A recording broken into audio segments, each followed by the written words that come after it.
It is a brand new edition of Bleav in Carolina Panthers here on the Bleav Podcast Networks. I'm your host, Desmond Johnson, joined by Panthers beat writer Schuyler, Callihan. Jonathan Stewart, Panthers all-time leading rusher, will join us shortly. We will dissect the Panthers' 38-20 loss to the Atlanta Falcons at home this past Sunday. Is defensive coordinator Ejiro Evero on the hot seat? We'll talk about that. It's open mailbag as well. Leave your questions, leave your comments about the Panthers here below, whether you're watching us on YouTube or on Facebook Watch or on Twitter. Let's go ahead and get into it. Plus, we'll give you our keys to victory for next week as former Heisman Trophy winner Jalen Daniels and the Washington Commanders, now all of a sudden a pretty formidable game, taking them on next Sunday. We'll go through our keys to victory for that. And around the league, are the Cowboys soft? Is Deshaun Watson done? We'll go through all that and much, much more. It's Bleav in Panthers here on Bleav Podcast Networks. Let's go. Jonathan Stewart gets in, fights for more yardage. Stewart to the mouth of the goal line. Touchdown! Wow, that's just pure Stewart right there. That's a big-time run by Jonathan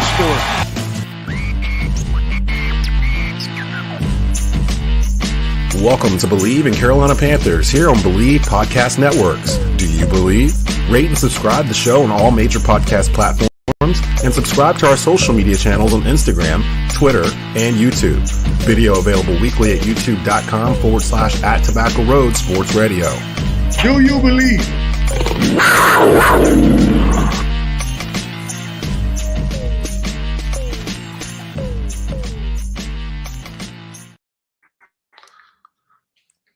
And the gang is all here. Welcome to Bleav in Panthers here on Bleav Podcast Networks, brought to you by Bet Online, the world's most trusted betting platform and your number one source for everything sports betting. Every stat, matchup breakdown, and even live odds and spreads to bet on during games, with the largest catalog of odds of everything from football, Major League Baseball playoffs, NHL, NBA, to political props. When the game's over, head on over to our online casino and get in on a game of blackjack or poker or on one of our 150 slot games. Head to the website today to get on the action with America's most trusted site for online wagering. Bet Online. The game starts here, and we will begin with the Panthers' 38-20 loss to the Atlanta Falcons on Sunday. Jonathan Stewart joining us here this morning. Just going to get you guys shots, your takes, initial takes on this game, and then we're going to get to the nitty-gritty from there. Stu, you want to start us off?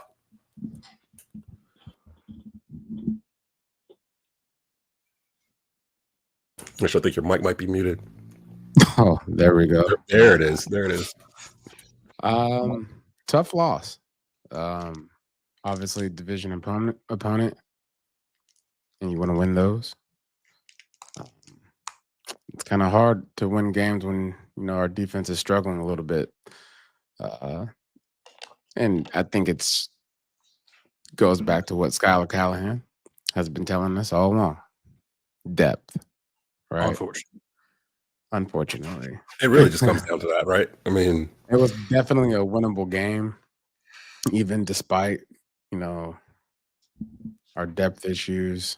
I think pivotal moments as far as penalties, I think the holding call on one of Chuba's runs, just stuff like that getting called back. You can't have it when you're already up a hill, up a creek without a paddle. So definitely a winnable game. I really like the fact that, our offense is not the problem, which is good to say. We can win with our offense, but right now it's just the struggles on our defense, and that's given the unfortunate circumstances of injuries. And so there's nothing really to pick at, because it's not necessarily, the best case scenario. Now, if we had our starters out there and we performed, the way we've been performing on defense, I'd have something to say, but I don't really have anything to say. Yeah, I was just telling Schuyler, I went back and watched the recap that they put on, the NFL puts on for each game or whatever. I went on YouTube and watched it this morning so it'd be fresh. I kind of forgot how close that game was. It was pretty tight, until the fourth quarter, and then Andy kind of had to press a little bit, and that's where those interceptions came in. But I know he wishes he had those back, because we were down 5 with the start of the fourth quarter or something like that. We had the lead in the first half, so it wasn't like a woe is us, we can't do anything. It wasn't that kind of game. It kind of sort of started turning into a shootout. But again, I don't know if we have the the manpower to do a shootout every week. The defense, there were elements that alarm me a little bit with the defense. But again, to Stu's point, what was it, like 2 starters or 4 starters, something like that were playing from week 1 to Sunday in terms of what we expected to have on defense or whatever. You got dudes off the street, like journeyman practice player. Like, I mean, you got guys that are out there starting right now. So you got to kind of take that with a grain of salt too. Schuyler, your thoughts, initial thoughts on the contest Sunday? I mean, pretty much exactly what Stu said. The only thing that I'll say, and I'll just tell you why I'm mad out of the way already, because it's Ooh. It's You'd be it's a surprised. spicy. Well, not spicy, but I'm gonna tell you why we mad, son. for the same reason that I said it was ridiculous to do the Bryce Young thing after 2 weeks. Again, if you wanted to say that you wanted to save the locker room, I get it, but it was 2 games, and now we're 2 games or the last 2 weeks. Andy in the losses has not been as good, but he's got 2 touchdowns, 3 picks. Still completing around 66% of his passes just in the last 2 weeks. And Dave Canales is getting asked if they're going to make a quarterback change. The Panthers fans are asking, when is Bryce going to come back? It's not the time. Just because a guy throws 2 interceptions doesn't mean it's time to switch up the quarterback position again. This is why the Panthers are in the position where they are at that position, because the last 4 or 5 years they've mishandled it. They've tried to constantly find quick fixes. They try to find Band-Aids, whether it be a veteran or a draft pick, trading up for a draft pick at the quarterback spot, and it's just never worked. You have to have stability there. You're never going to find an identity on offense if you're constantly having a rotating door at quarterback. There's a reason why Bryce Young was benched after week 2. You're not going to put him back in, 3 or 4 games later. You're going to let this thing ride out until the point where you feel that Bryce has learned from his mistakes, has made enough progress, and has gained some of that confidence back that he lost. You throw him back out there right now, and he struggles mightily for 2 or 3 weeks. Are we going to say, let's go back to Andy Dalton? That's exactly what they would say. Yeah.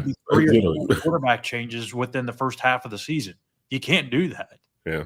There's no stability with that. So keep riding with Andy Dalton. I promise you he's going to play good football, at least good enough football. And he honestly has. He had 2 picks last week. The Bears defense is one of the best pass defenses in the NFL right now. I mean, what else do you expect? I mean, he's completing 66% of his passes on the year. 7 touchdowns and 4 picks. He's not good. Andy Dalton is a solution, first of all. So let's just put it that way. Our offensive line's playing spectacular.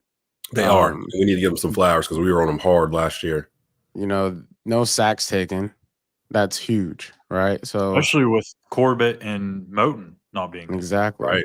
Yeah. We saw some deficiencies on the missing Taylor Moten in the running game a little bit. Guys coming through a little bit. I think there was a play first quarter first quarter.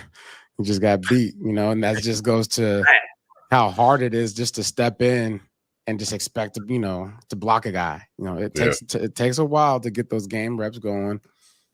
But I think for the most part, our offensive line did a fantastic job. I mean, the PFF ratings, if you look at what our offensive line looks like, most of them are all green. They're in the 70s, mid 70s. We haven't seen that. And not a lot of offensive linemen, as far as a core on any teams, look the way our offensive line looks. So you got to take the good with the bad. Right now, the good is our offensive line is playing pretty good. We have Andy Dalton at quarterback. We have a strong running game.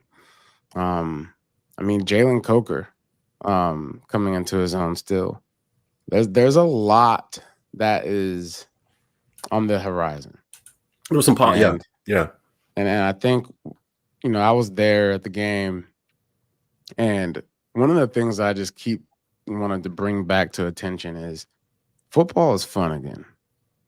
Despite how you might see the outcome, right now, obviously we want to win games, but we're going to we're going to games and we're watching the Carolina Panthers make it interesting, making it fun, making it competitive. We have chances to win games, and we're watching that unfold right before our eyes. And it just, unfortunately, we have some injuries that are just bugging us out. and you know, we got the Washington Commanders next week, right? Yep. It ain't gonna get any easier. Y'all watch that game, the Ravens Commanders game? Like, Yeah. it felt like I was watching the future, like a football. Like, Did you ever literally. see the punk Ravens fan on social media going Oh after? yeah, knocking people out. Yeah. Oh, yeah. Somebody need to beat his behind.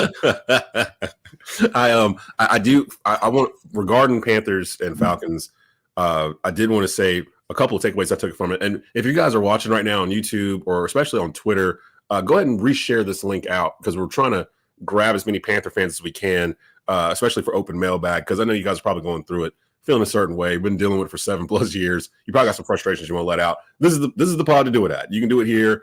We will give you a shoulder to cry on or yell about or whatever you may need to do. But one of the things I took from this game, from the first drive onward and thinking back a couple games back, Deontay Johnson is the number one wide receiver. He's at least ours. He's our number one wide receiver. Like, he's become Andy's dude. He's the guy he's going to look for first. And for the more often than not, Deontay's going to catch that football and he's going to make a play off it. I like Xavier Legette with his progress. People forget he's a rookie. There's a lot of things I like in the passing game that we could not evaluate with Bryce at quarterback. So when I see people saying put Bryce back in, we're 1-5, we might as well lose every game. That's telling me you still think Bryce Young isn't ready to play quarterback for us with the Carolina Panthers. You just want him in there so we can lose games. And it's like, that's not how it works. So you don't want to lose the team. And that's why they pulled the plug on Bryce so early, because I feel like Canales felt like he might lose his roster if he's stuck with this, because everybody's seeing the same thing. Bryce isn't going to look any different than he did a couple of weeks ago. The offense would if you put Bryce back in. So I don't have a problem with the offense. The offense traded punches pretty much all day, you know? The other thing that I'm mad about. Wait, hold on. Hold on. See, I'm mad. early. Why? Yeah, I'm gonna tell you why we mad, son. I'm gonna tell you why we mad, son. I usually struggle for stuff like this, but Chuba Hubbard trade rumors, really? Like, oh God, yeah, I saw that too. And J.C. Horn. Why? When are people going to learn that you can't build anything unless you have foundational pieces? Chuba Hubbard, as Stu so beautifully laid out a few weeks ago, is a top 5 running back, and I was kind of questioning it at the time. I said, I want to see a little bit more. We've seen 2 games since then, and I'm right there with Stu now. Like, I think he is, without a doubt, this season a top 5 running back. Every statistical category, he's either top 5 or right at the top 5 mark. Especially the past 4 weeks. Yeah, like, and they need to give him the ball more. Like, and I get Jonathan Brooks might be coming back soon at some point, but number one, you don't know what he's going to look like, right? Number 2, who said you can't have 2 running backs? Stu knows this. Right? Like, absolutely can have 2 running backs. Why do you feel like just because you drafted a guy in the 2nd round that you now have to trade the leading back on your team and what is now a top 5 running back in the league just because you have a rookie coming off a pretty serious injury that you feel like is your future? We've never even seen him play. Future, but so can Chuba. You can have an identity with those 2 as your offensive core in the backfield. It's actually a really good scenario to have Brooks develop under Chuba with Andy at quarterback, as opposed to just throwing him out there. Contract. There's no need to rush Jonathan along. Yeah. Because right now, what we're doing, we you know, we're going to these games still with the expectation that we can compete and possibly win some of these games. But for the most part, we're really evaluating the young talent on this roster to see what's there. What can we keep going forward into next year? And on offense in particular, I think Chuba's made a really good case that he deserves a bag. You don't want to become the Pittsburgh Pirates of the NFL. I've seen this up close and in person for too long. Every time the Pirates develop their own guy, right, becomes a star, he goes to the Yankees. He gets traded to the Red Sox. He gets traded to the Dodgers. He gets traded somewhere before he's able to get the bag. You don't want to become that. For you to be competitive, you've got to develop your guys to the point where they do deserve to get a nice bag, and then give it to them. Don't ship them off to some other team and be a feeder program for somebody else. Let me ask you a question, Stu, regarding Chuba. So I think he got 18 carries for like 90-something yards on Sunday. But really, the last 4, there was a stretch, I think in the third quarter, fourth quarter, where they gave Chuba the ball like boom, boom, boom, boom. It was like 2 first downs, like literally like 5 yards, 5 yards, 5 yards, 5 yards. And then they didn't give it to him anymore for the rest of the day. So really, it was like 14 carries he really had over the course of the day. What do you think is the sweet spot for him in terms of how many carries would you like for him to get per game as a running back to kind of get lathered up? I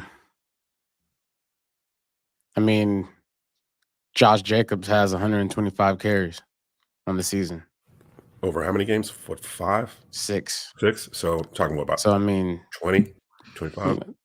I would like to see him with 20 carries at least a game and earlier carries, right?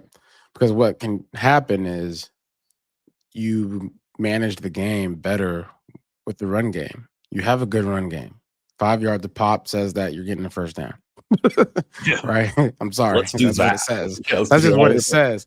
And then you put yourself in a scenario where now you can share the load between him and Miles Sanders by running the clock out towards the end of the game, right? Keep Management. that defense off the field. Keep the defense off the field. We've been trying to say help the defense out by letting them learn how to develop, right? There's a lot of young guys on that side of the ball. So let's not just put them in the fire. It's the same thing, turned around. You don't want to put a young quarterback in a situation where he's not, he doesn't have the tools, right? Right now, our defense, right, is suffering because of injuries. They don't necessarily have all the tools in their bag. And that's not a knock on our defense. It's just what it is. So let's actually function in a way to where we don't put them, in harm's way of getting exposed. And you have a beautiful running game. Coach Canellas has done a fantastic job of revitalizing that offense. Like the last several years, we've been, having our heads tilted up, looking for answers. And we have answers. And so right now, let's just ride that wave. And I think sometimes, you want to take shots, right? Like, and you want to make sure that you're keeping the defense honest, because that's the name of the game, right? It's like a chess match. But sometimes you play a game, and it's just checkers, straight up. It doesn't have to be chess. So Chuba, I think, absolutely should have like 20 carries a game at this point. I look at a lot of teams, the Steelers, for instance. That's how they play ball. They're not necessarily searching for any answers. They have it, which is run the ball. There's a reason you play paid. defense. Yeah. There's a reason you paid 150-some million to Robert Hunt, Damian Lewis, and it wasn't just to protect Bryce. Yeah. It's to be the core of the team. And to be honest, it's crazy how the offensive line's gone from probably the weakest group on the team last year to probably its strength. Looking at mile. Yeah, I mean, like they're all doing their jobs. They're all literally doing their jobs. We're going to be kind of all over the place today. We're going to have a hard out around 11:30 or so. But I did want to put. I don't know if either one of you guys are aware of it yet. I just saw on my Twitter account breaking news from ESPN: a trade between the Jets and Raiders for wide receiver Devontae Adams is expected to get finalized today.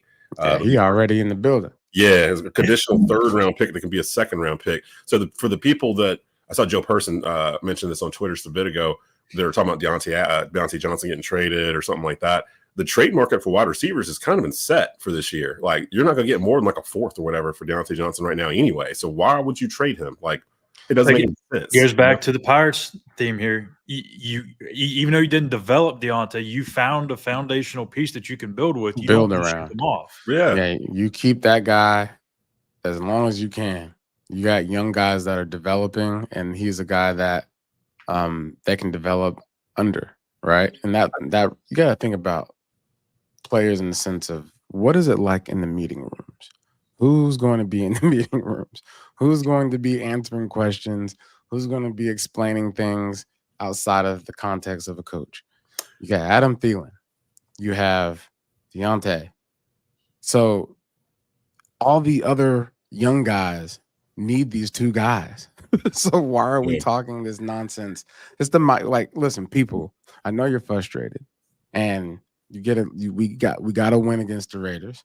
And when you taste something you haven't tasted in a long time, you start fiending for it, and you start getting crazy, and then you start making reckless, decisions. Yeah, let's trade everybody. Yeah, drink some water. It's gonna be okay.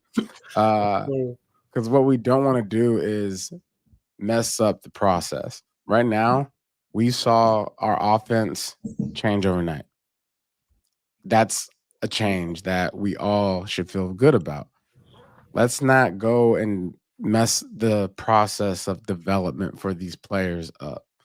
We got to make sure we have something on our roster. So everyone relax. We can win with this offense. I do feel that we've won with this offense. I do think that they can, and they've got pieces. They'll be coming back on the offensive line, reinforcements in the running back game. I'm curious to see how the offense goes. I'm evaluating Dave Canales as a play caller, because it's really the first time he's been a play caller too. So it's like, I know he wanted to be run heavy and everything else. And someone else mentioned that in the comments here. Walk_8487 says, why do you guys think Chuba's capped to under 20 carries per game when he's been so successful? I don't think it's by intent. I think it's more the flow of the game. Yeah. They've gotten behind by double digits, and then they kind of have to try to push the ball down the field. And the pass game is working. It's not like it's not working. So I ain't just the patient. It's just, you got to figure out how to be patient, right? Yeah. And sometimes it's really hard. Like when you're out there, we're like, oh boy, we got to score. We got to get some points on the board. They're about to take off on us. So as a player, as a coach, you know that if you control the game, those points will come. And there's nothing to say too that you can't have explosive runs when you dial up a run play. You dial it up enough. That's usually my hope is, if I get 15 carries intentionally, I'm going to pop one. That's kind of my mindset as a runner. And if I don't, it's just not my day. And we'll find another way. And maybe that's play action if you commit to it the right way. But you got to capitalize on the big plays that are there. And I just feel like when we don't want to ever be in a situation where we're passing and the defense knows we're passing. You know what I'm saying? Yeah. It's just like, this is the NFL. Dallas. Right.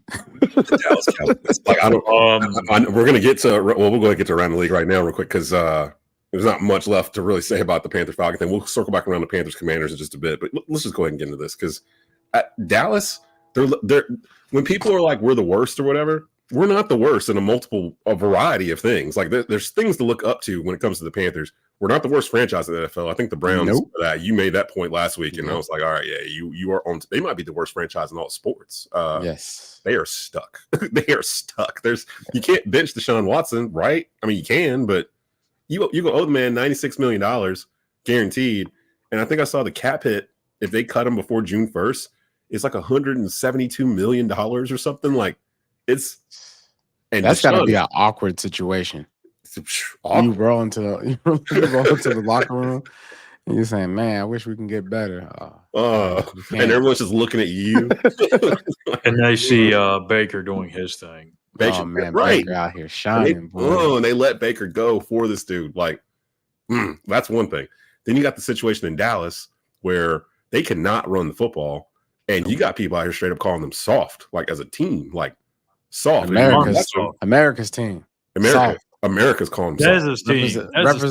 Representation of I had a feeling I was going to jinx America. them. I thought I might jinx them when I put them in the Super Bowl against the Chiefs. I didn't realize it was going to be like the Monstars, like on Space Jam, where they forgot how to play basketball. That's what it looks like watching Dallas. They can't tackle. Like it's Des tried to convince us this was the Dallas Cowboys year, but we weren't. It would have made a good story. It would have made a fantastic NFL story. Dak gets his money.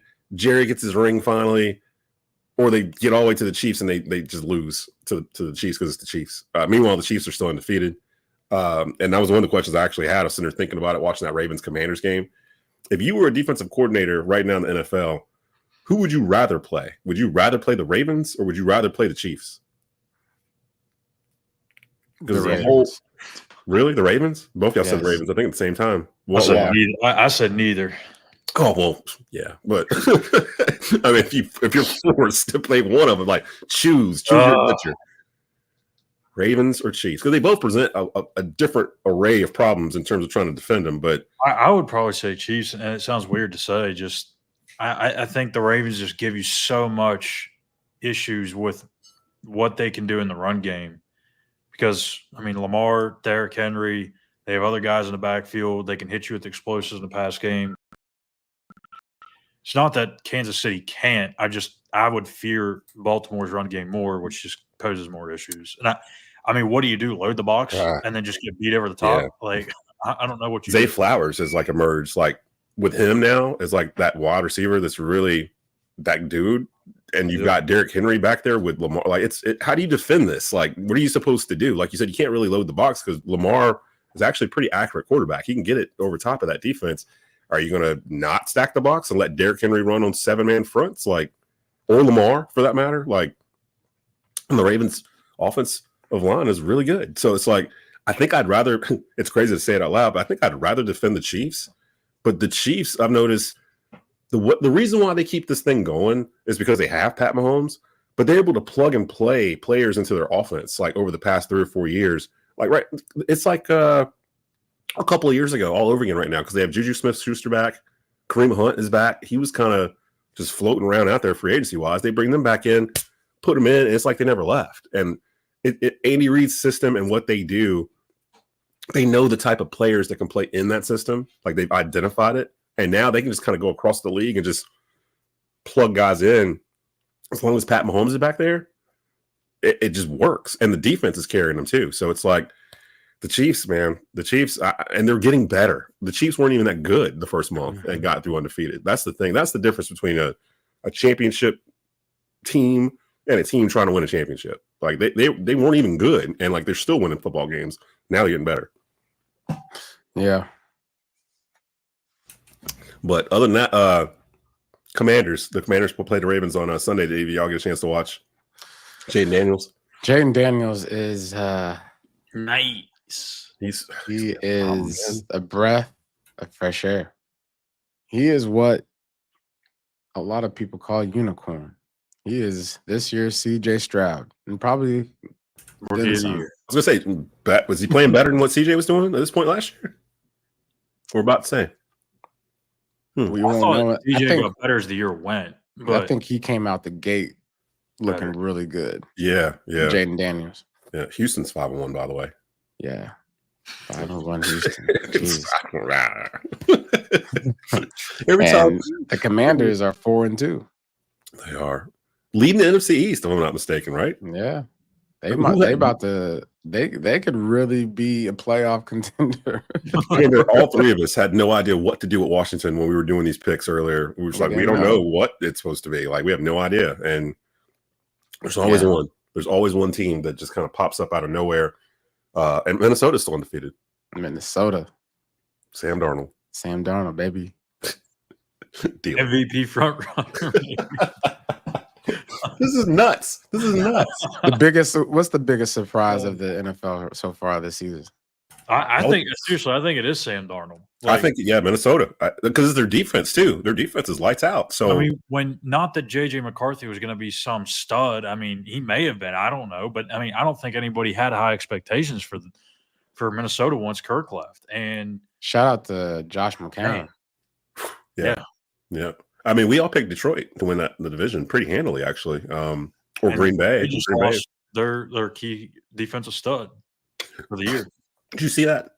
Did y'all see that? Aiden Hutchinson? Yep. Oh, yeah. He broke his leg. Oh, yeah. And it was on his own player, too, that kind of wrapped around or whatever. He just whacked it. Yeah. Man, it's crazy how you can do something like that, and it has to be exact for it to break like that. That's man, sad. Like 8 to 10 month. Yeah. Hopefully he comes back and feels somewhat normal to himself. So injuries are affecting the league right now. There's some teams like the 49ers where they were fully healthy. I think this would be a completely different conversation than what we've been having. Us, I think we'd maybe have an extra win if we had our full gamut of players. Yeah, I wonder if there's a list of the most injured teams in the NFL. Probably. Someone's got to have it In somewhere. 2024, I'll look for it. It's probably Does anyone know? If you do know, let us know. We might be talking about them every week, actually. Yeah. But I don't know how a team that had no depth in the first place is supposed to exist when you don't have Derek Brown, you don't have Shaq Thompson, you don't have Josie Jewell, you haven't had Dane Jackson. Like Ashawn Robinson's banged up now. Like it's just. Mhm. Do you have any guys are updates on any of those almost guys, Schuyler? Like Josie Jewell? Have they said anything about how close he might be back to coming back? Or They have not said really much of anything. Tomorrow's the first injury report that'll come out, so we'll kind of get a feel for that. But I mean, soft tissue injuries, man, you might as well chalk it up for at Yeah. least 4 weeks. which is why I'm shocked they didn't put Josie on the IR because he's already missed 2 games. If he doesn't go this week, that'll be 3. I mean, they could have used that roster spot, but I'm trying to find the thing about. What am I? You know what I'm mad about? Ooh. Yeah, I'm Did gonna tell y'all you watch why it? we mad, son. I'm gonna tell you why we mad, son. Did y'all watch the game last night? The Jets game? I saw bits and pieces of it. Man, look, that was a sloppy game, first of all. That's what it looked like from afar. And yeah. the refs did not help. They called roughing the passer on Aaron Rodgers, and it was so far away from roughing the passer that even in the press conference, Aaron Rodgers was like, yeah, that wasn't roughing the passer on me. So, like, I'm just wondering, like, how, because watching that game, it just seemed like the referees were trying everything in their willpower to give the Jets a chance to win that game. I can't. And they just couldn't do it. Google, Google's been doing this AI stuff lately. So like now when you search for stuff, it'll give you like an AI overview. It says the Miami Dolphins have been affected by more injuries than most NFL teams at the start of the 2024 season. But just the Chiefs, the Cowboys. But this isn't right because it's got Jimmy Garoppolo still with the 49ers. Like it. Yeah. Thanks, Google. Yeah, Don't listen to AI. Get No. out of Yeah, 2019. It's not right. That's not right. We'll say it's the Panthers. We've got to be up there. I mean, our whole entire starting defense is on IR. Feels like I mean, we've got to be at least number 2, number 3. No, we don't have to ask nobody. We know. Yeah, we know. Let me see. I'm counting. We got 1, 2, 3, 4, 5, 6, 7, 8, 9, 10, 11, 12, 13, 14, 15, 16, 17, 18, 19, 20. So 20 injuries. That's a third of the roster. Of those 20, 1, 2, 3, 4, 5, 6. 14 are out or on IR. That sums it up, really, pretty much. Like if you're a Panther fan, you're feeling down and you want to trade everybody, you want to put Bryce Young back in. We don't have any players. We don't have any players. They hurt. No, look, this is look, the truth. We don't have any players. Let's change the lingo here. We got players. Don't just undermine the guys that are working hard every day in the locker room. We don't have the guys. Yeah, let me rephrase that because that wasn't fair. We don't have the guys we expected to have the first week of September, the second week of October. Like, there we go, Desmond. Yeah. Good job. Cleaned it up a little bit there. Yeah, they're not here. Like we don't have them. Some of them they're not required to show up on Tuesday because they're out for the year. Like I mean, literally, like, and they're not just like regular Joes. Like, Derek Brown is probably a top 5 defensive tackle in the whole league. Yeah, Shaq is the leader of the defense. Like, you're missing like key cogs here, and then questioning why the defense can't properly communicate with each other, like secondary to linebacker, like stuff like that, where there's dudes just run around open, like it feels like sometimes, and a lot of that's just miscommunication because the dude that's playing, linebacker just got there 5 days ago, and like he's still learning the defense. So it's like it brings me back to my original question: should Ejiro Evero be on the hot seat for any of this? No. Do you think he will be on the hot seat because of this? Because we know the league, we kind of know our reputation of firing people fast. You can't be the blame of injuries. No. And you have everyone in the league knows how good of a coordinator he is, and at some point he's going to become a head coach. Yes. It's not going to be this offseason probably, but it could be in the near future. And I mean, let's be honest, like if you keep him around, he's going to fix things for you whenever you're healthy. He's one of the best defensive minds in all football. I truly believe that. And when he does become a head coach, if he becomes a head coach by leaving the Panthers, you're going to get a draft pick for it because of the what's the minority? It's like a minority compensation thing. Yeah. Oh, He's yeah. like third or fourth or something like that. I didn't even think I had to tell him why you're mad, but Yo, y'all, I'm gonna tell you why we mad, son. I'm gonna tell you why we mad, y'all son. inspired me.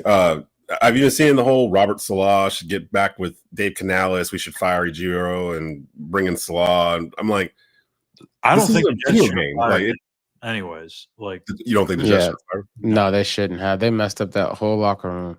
If Yeah. I'm There a were player in things- that locker room, I'm thinking to myself, well, dang, you just fired our head coach, defensive head coach. And the defense is And good. you fired him because the offense wasn't performing.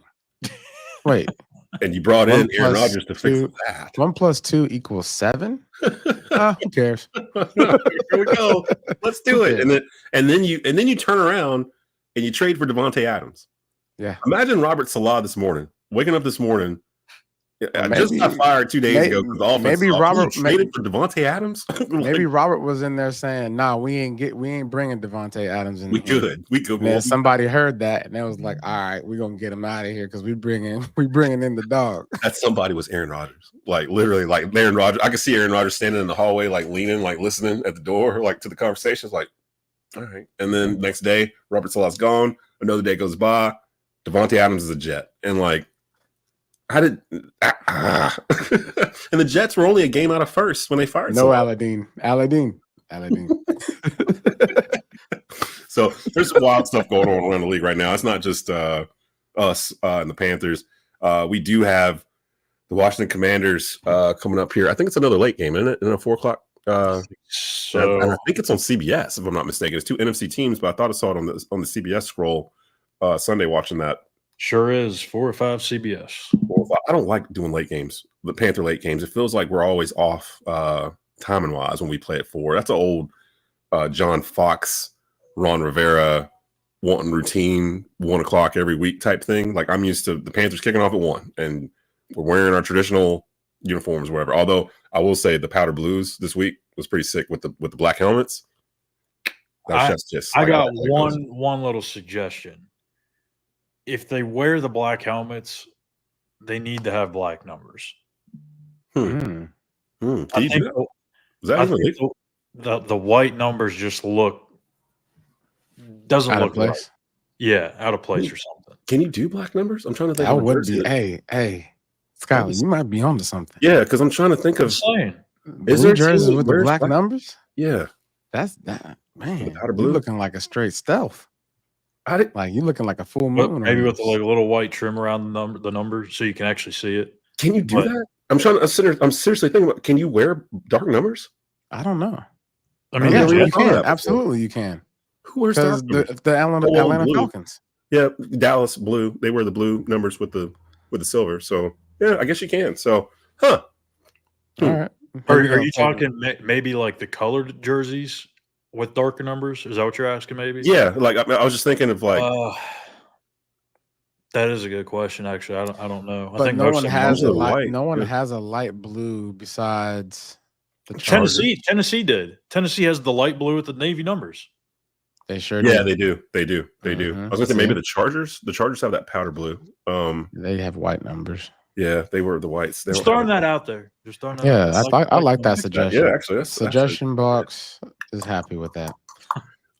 Panthers, Commanders, keys to victory here. Run Because the Jalen ball. Daniels, we not just run the ball, stay running the ball. Let's Yeah. do that for a whole game. Let's just I'm gonna look at the Baltimore Ravens and see how they beat the Washington Commanders. Lamar Jackson threw the ball 26 times. 26. He That's a was good sacked 2 times. He had 1 interception. Turned the ball over. They probably had some. I feel like they usually have fumbles too. Yep, they had a fumble, but it was not lost. Okay. the Ravens. But Derrick Henry, guess how many carries he had? His Commanders? Probably not as much as I would think. Yeah, I was going to say like 15, maybe. Okay. 24. Oh. Oh, okay. Oh. 24 carries, 132 yards, 2 touchdowns, 27 long. Well, dang. I mean, that's kind of what you got him for. Like, yeah. But you guess what? You have a running quarterback too. Or not a running quarterback. Let me quarterback that. can run. A quarterback that can run. Yeah. He had 11 carries, 40 yards. The red Corvette now. He showed them was last week. Yeah, he showed them little. I thought he was going to score. I thought he was going to lower his shoulder on somebody. And his eyes got big. His eyes got big. He got to that sideline and passed that first down marker, and he just kept going. I'm like, oh, he's going for he had it. A big old smile on his face, too. Yeah. Love it. Out there having fun. Football is having fun. We're having fun again in Charlotte. Yes, we're not stacking up wins, but honestly, guys, did y'all expect us to win 10, 11? Well, besides Stu, did anyone expect us to win 10, 11 games this year? Like, seriously? Still can happen. And this is the part of the podcast where we get a little delusion. I mean, if we go on a 9-game win streak, I will sit here and I will eat a whole tub of mayonnaise if Stu wants me to. Really? If we go on a 9-game win streak, then listen, if they win 8, you got to do it. Watch them win. Watch them win Sunday, and we're gonna start the show with me like this, like every week, because they just start piling wins. Yeah. Mayonnaise, Duke's mayonnaise. Will Levis style. Just going. We always figure a way to bring in food into this mix. We really do. It's getting close to lunch, so I'm sitting there trying to figure out what we're going to do. You got to eat a whole tub of mayonnaise. If we win 9 straight, with not across 2 seasons, because I feel like you're going to bring this back up again, like in 2025 or something. Like, hey, remember that bet we had? Yeah, we've won 9 straight. If you count the last 4 from last year, like no.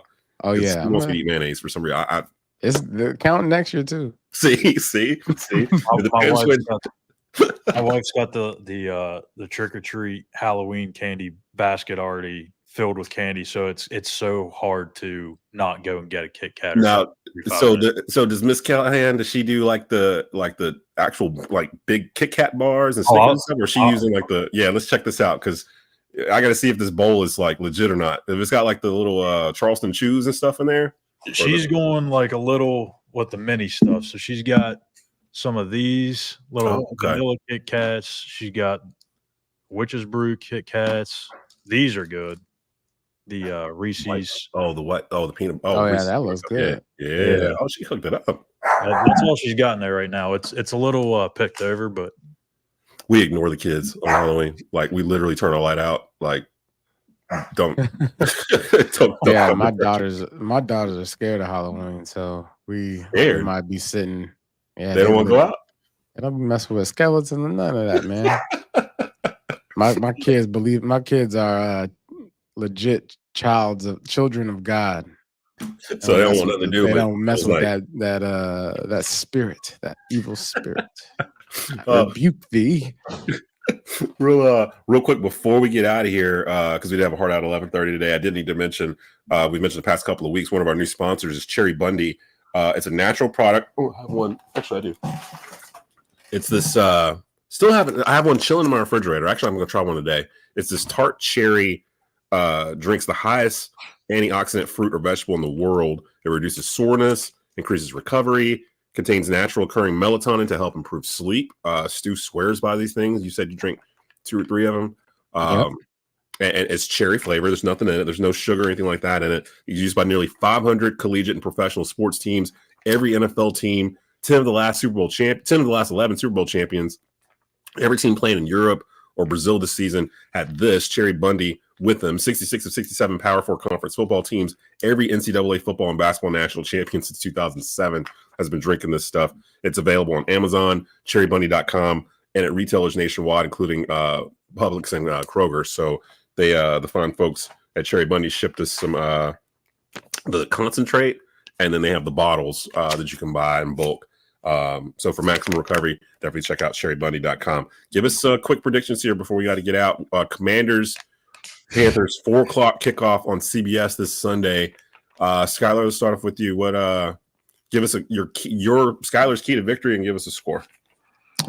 Find balance in the offense, but don't go too heavy with the pass. I mean, obviously, that's kind of been the issue the last 2 weeks where you're running the ball well, running at a good clip, but then you shy away from it too early on, like Stu has talked about. So stick with the run game, find that identity. You want to play clock control seemingly every single week, especially with the defense and how injured they are. Keeping them off the field's key. So that's my keys. But I do think – unfortunately, my rookie of the year pick is going to do his thing again. So, Jaden Daniels, Commanders, 33-20. You actually picked the Panthers the past 2 weeks to win, so maybe they'll win this week. Yeah, maybe that's been the problem, Schuyler. You're trying to jump on the bandwagon. We need pessimism to come back here regarding this roster. On that side.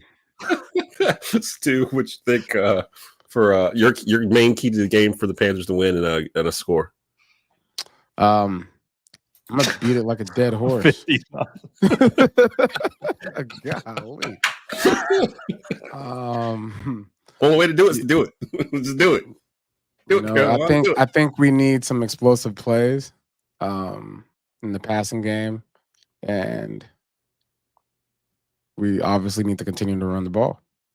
20 carries, Chuba Hubbard equals a win. 20 plus carries, might I add. And just being able to manage, the defense on the field as much as possible, just like Schuyler Callihan just said. I'm gonna go a close one. It has to be a close one if they're gonna win. It's not gonna be a shootout. It's gonna be one of them games where if you connect with an explosive play action, Deontay Johnson, I think he's gonna have 110 yards receiving because he's gonna have an explosive play. And that's going to be a difference maker for us. And we're just going to run the ball. So, score, I will say 17 to 13. I thought you said 17-17. 17-13. So you got a rock fight going. I need Ejiro Evero to show the world why he was such a hot prospect as a defensive coordinator. Which means you're playing a rookie quarterback. He needs to start seeing some stuff on Sunday he has not seen. Schemes, stunts, bring some linebackers to pursue, bring a guy down from the secondary, something. Just give him some looks he hasn't seen yet and rattle him. He's still a rookie. Take advantage of that. And then, like we've said all week, or really all year, run the football, man. Run with Chuba Hubbard. Chuba's 5 yards a carry pretty much right now. Why would you go away from that? Just continue to run the ball with Chuba until they force you not to. They did what I asked them to do, actually, last week. Score, first drive, get a lead early, and basically just go punch for punch. And they did that for the first half, but it felt like third quarter, it kind of just slowly started getting away from them because the defense was just out there too long. They can't get off the field on third down. So get off the field on third downs. I need more 3-and-outs. Give our defense a chance to rest so they can chase after Daniels throughout the game. Watch out for the skill position players for Washington. They're sneaky good. And just basically play keep away, really. Like, keep that offense off the field because Washington is allergic to punting, apparently. Like, they don't want to punt. They don't want to punt. They're having like 30-something points a game. Like, they literally, every time down, they're scoring something. They're leaving here with something. You made a really good point about, Jaden Daniels as a rookie. So this is an opportunity if you're a defense to throw some wrinkles in there, send some guys from the secondary that you haven't done, throughout the course of the year so far. That's obviously asking, them to take chances, right? When you take chances, if you get beat, you're gonna get beat bad. And maybe this is one of those games where we see that, coming from the secondary, getting some guys that can, come off the edge, a little speed rush and causing some havoc. You don't have to necessarily get there, but you just got to get him unrattled. And get him rattled up, and maybe we can, lure him into making a bad choice, bad decision. And I take from experience because we did this last year. Last year, we had a hotshot rookie quarterback come in, CJ Stroud, and we rattled him to the point where they could only score 7 points the whole day, and we won 9-7 or whatever it ended up being. So we know the defense can do it. And to be honest, that day, the defensive roster that they trotted out there to play against CJ Stroud was similar to the one we have right now. It was kind of patchwork. There was some injuries already. J.C. Horn wasn't playing. Like, we were plugging and playing in guys already. So we already know that Ejiro can do this. So he's a rookie quarterback. Don't be in awe that he's had this great first 2 months or whatever. He is a rookie quarterback. He is due a bad game. Like, it's going to happen. So why not? And I will say too, you know, looking at the Falcons game, that's a Falcons unit that can run the ball. They have a good offensive line. They can run the ball, and that's what we were up against. We were up against a team that was going on the road, and their game plan was to lean heavy on the run. Division opponent, we play them twice in a year, and they looked at our roster, they looked at the situation, and they basically said, hey, we're not going to really show them anything too crazy. We're just going to run the ball and win, because that's where they are. Right now, we're playing a wounded Panthers team, and let's just kick them while they're down, basically. So I would not necessarily count the Panthers out as far as being able to bring some type of presence in stopping the run on defense, because those guys are in that locker room for a reason. They're there to help win games. They wouldn't be there if they didn't have the ability to do the things necessary for a defense to thrive. Right. So let's not count these guys out.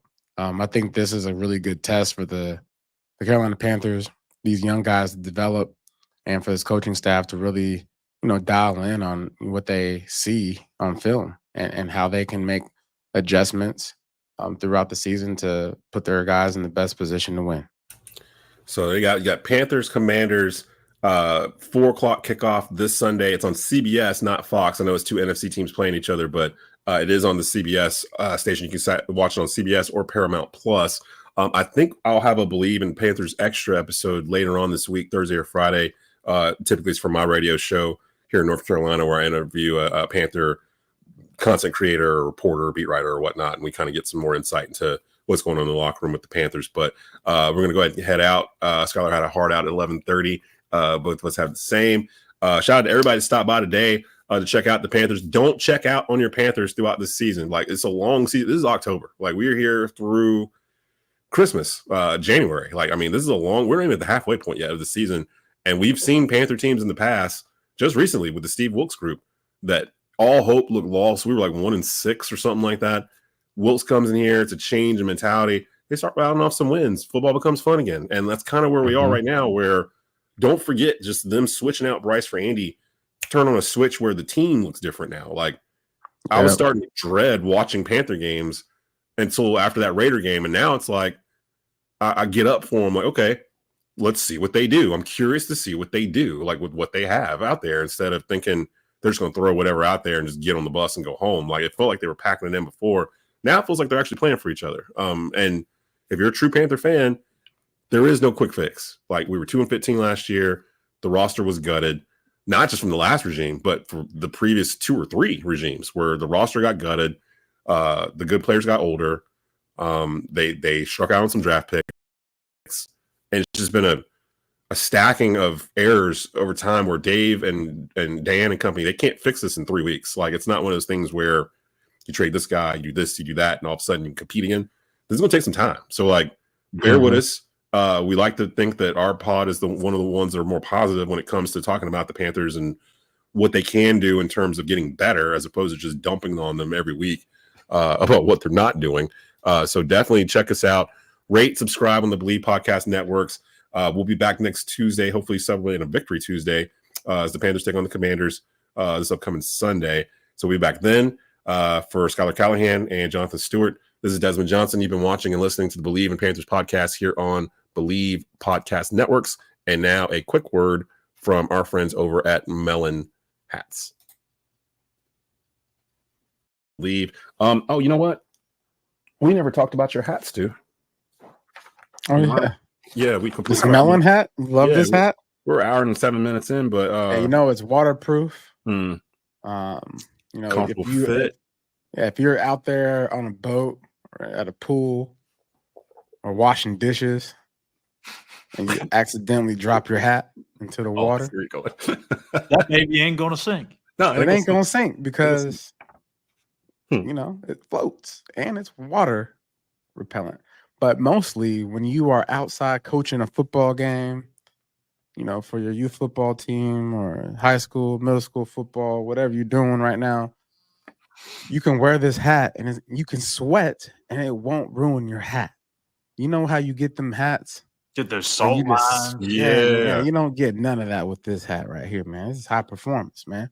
So Shout out to Melon. yeah, you can go to Melon, a new sponsor for Bleav. Go to melon.com. It's spelled MELIN.com. MELIN.com. Put it to the test yourself.